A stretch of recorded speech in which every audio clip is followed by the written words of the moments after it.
It's Monday, and that so happens to be the day that I like to talk about monsters. Hello, and welcome to another Monster Mondays. I am Geoff Arbuckle, co-host of the podcast Film Seizure, that you can catch right here every Wednesday morning at filmseizure.com or at a number of podcast providers online. Now, last week I talked about the middle chapter of the Japanese trilogy called Yokai Monsters that ran from 1968 to 1969. This week I'm talking about the middle chapter of another Japanese trilogy with Return of Daimajin. Now, similarly to the Yokai Monsters trilogy, the Daimajin Trilogy was released with mere months between them, all of which hit Japanese cinema in the same year, 1966. All 6 films across both trilogies were not only released by Daiei Film, but were also written by the same person, Tetsuro Yoshida. Now, Yoshida also did a lot of work on the Zatoichi films as well.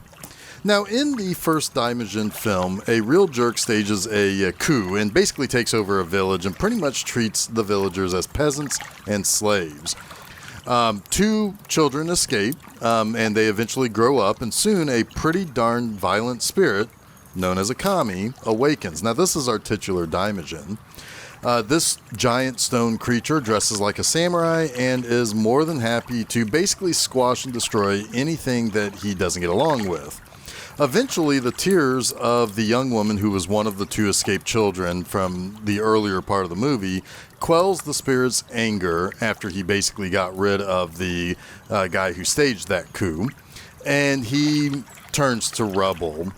And I guess he's back and ready to rampage again, so let's not waste any more time and get back to the legend of the Daimajin. Now, Return of Daimajin begins with a group of desperate villagers attempting to escape the tyrannical reign of a local lord named Danjo. The majority of the group is rounded up in the woods, but a few do try to escape capture, and they are pretty much slaughtered on the spot.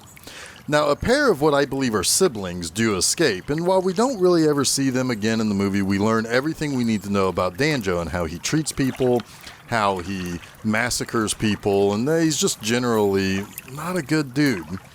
Now, Lord Danjo runs a portion of land that is essentially surrounded by the mountains, and he believes that basically traps his section of the land in abject poverty. And there are 2 other groups that neighbor him that basically monopolize a lake that separates the 2 groups, which also has an island in the middle dedicated to their shared god. Danjo believes that if he and his people have access to the lake, they will prosper. And that's somewhat of a fair assessment, though based on the fact that people are desperate to get away from Danjo, I'm going to assume that he's not going to use that access in a way that benefits everyone. Now, one of these groups, the Chigusa, is celebrating the ascension of a new lord, Jiro. Now, Jiro is kind to the Mikoshibans, which are the group that Danjo rules, and gives them, those people who basically defect from Mikoshiba, he basically gives them land to work off of and find prosperity. But even when they have little to give in tribute for his kindness, Jiro does not demand more. Now, Jiro is set to marry a lady from the across the lake people, the Nagoshi, and her name is Sayuri. And on the way back to their land, the Nagoshi stop to give prayer to a fairly familiar stone figure, our Daimajin. As they pray, the stone face of the Daimajin begins to glow red, and this is part of a prophecy that says their people will soon be destroyed. That night, the Mikoshibans begin their invasion of the Chigusa, and some of their soldiers marching toward the land, and some are hiding in the tributes that were given to Jiro, revealing that these Mikoshibans that Jiro gave kindness to betrayed their new lord. The Mikoshibans easily overrun Chigusa, and Jiro is barely able to escape with his life. Meanwhile, at the temple in the lake, the Nagoshi are trying to figure out why Daimajin is angry. That's when the news of the Mikoshiban invasion reaches them, and they know that they will be next as soon as Chigusa is secured, and basically at that point, Danjo can then spread out from there. Danjo does come to Nagoshi in search of Lord Jiro, and Lord Nagoshi refuses them access to his home and village, saying that Danjo is angering their god, and those people don't want him there. Now, Danjo laughs this off and eventually kills the Lord and essentially takes over Nagoshi. They take Lord Nagoshi's son, Tatsushige, as prisoner until Lady Sayuri can bring Jiro to Danjo. He feels like, well, maybe if he threatens her brother, she'll go and get her fiance and, basically trade one life for another. But there you have it. A reason for a Daimajin to get pretty angry and begin to stomp all over everyone and everything. Lady Sayuri prays to the god statue for assistance, but soon Danjo's men arrive with crates. They use mallets and pry bars to begin creating cavities in the statue to set explosives from, and basically they're going to use it to destroy the statue. And I'm sure this plan will work out perfectly for Danjo and his peoples. But after blowing up the statue, the head flies into the water in the cave where the statue was. We'll come back around to that here in a little bit.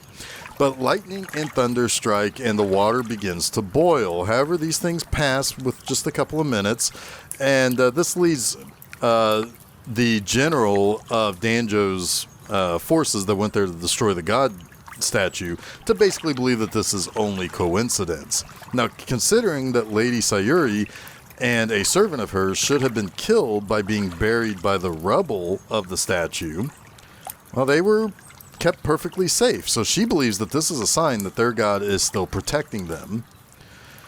Soon, Lord Jiro's boat floats into the cave, another sign that she believes that the god is plotting against Danjo. Now, Jiro plans to move on shortly after he's recovered and taking in a little bit of water and get re-energized and everything, but Danjo's men are hot on his tail. But soon something comes up from the water and begins to disrupt Danjo's men's boat, and they are soon dragged underwater and completely eliminated. Now, Jiro attempts to take Danjo hostage by holding a knife to his throat. However, this fails, and Jiro must flee again. Now, to force compliance, Danjo threatens to execute Katsushige if no one gives him the location of Jiro, and they refuse. And basically,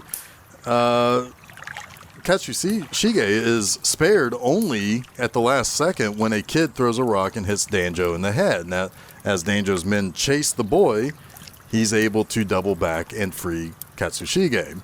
However, Lady Sayuri is not so fortunate. She's actually captured by Danjo, and to be an example of what it means to defy him, Danjo plans to crucify her and burn her alive.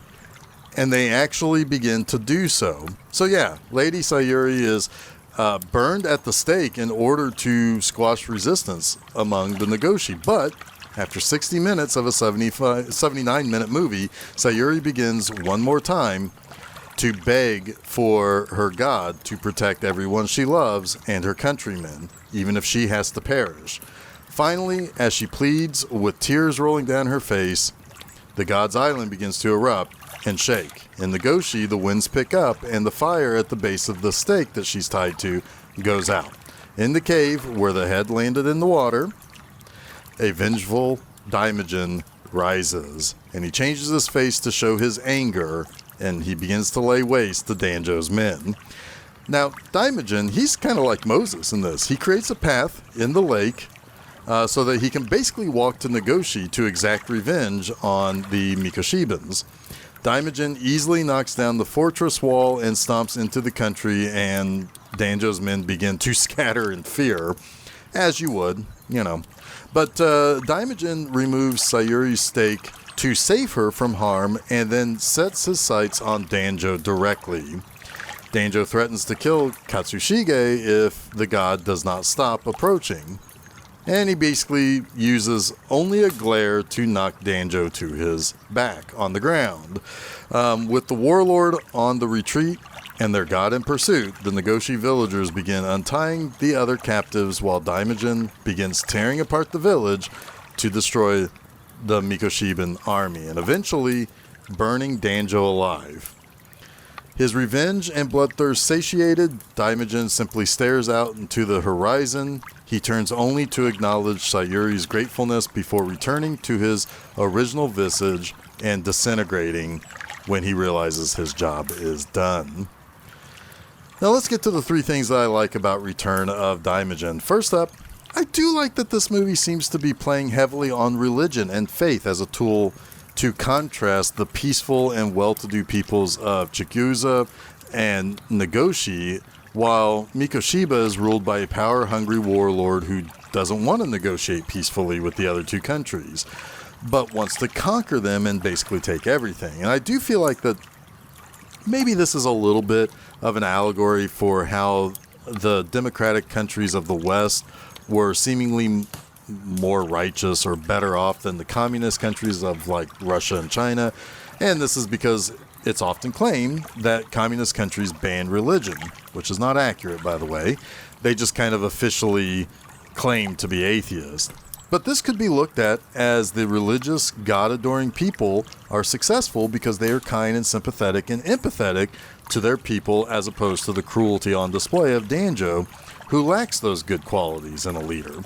So there is a contrast of religiosity and the lack thereof that does make a very easy and clear delineation of who the good guys are and who the bad guys are. The simplicity of that works well as a morality story set in the nebulous past of Japan's more feudal history. Now, secondly, to kind of jump off the first one, I do like that the quote-unquote Japanese, traditional Japanese woman is the actual savior of two groups of people. She's not just supporting her betrothed and her brother to fight a war against Danjo, leading to untold numbers of death. She's standing firm to her beliefs and convictions that their god can turn the invaders back. Or, well, I guess in this case, utterly freaking destroy them. Lady Sayuri is not naive. She's not treated as less than because she's a woman. She stands firm and continues to try to have her prayers be heard and tries to get divine help as opposed to senseless killing. Or, I guess in this case, let a literal god kill every single bad guy in horrible ways. Anyway, Sayuri is treated like a real leader and not just expected to go along with her brother and fiance's attempts to use blunt force to save the day against a guy who has a lot of soldiers just because they're men and she's not. So I really like that she really is the lead character of this movie. And it's kind of refreshing in this kind of era of Japanese movies like this. But third, we do have to wait a full hour before Daimajin makes his presence known in the film. But what an intro he makes. Rising from the water, then splitting the lake like the Red Sea is pretty boss. Then, once he gets to Nagoshi, he shows zero mercy. And Daimajin is a creature that is kind of like the Incredible Hulk, right? He will rampage, he will destroy, but unlike Hulk, he will kill in kind of ghastly ways. He's a being of pure vengeance, and it's kind of awesome. But I do have to give it to him in this movie for just being simply ruthless. But downright, and not just for being merciless, but downright merciless in the burning alive of Danjo while he's in the water. The one place you'd kind of like least expect to be burned alive. But kudos to that ingenuity, Daimajin. I guess, burn the guy who's out in the water on a boat and then sink him. So I guess he gets burned and drowned. Either which way. Daimajin, when he finally appears in this movie for the last essentially 20 minutes, it's pretty great.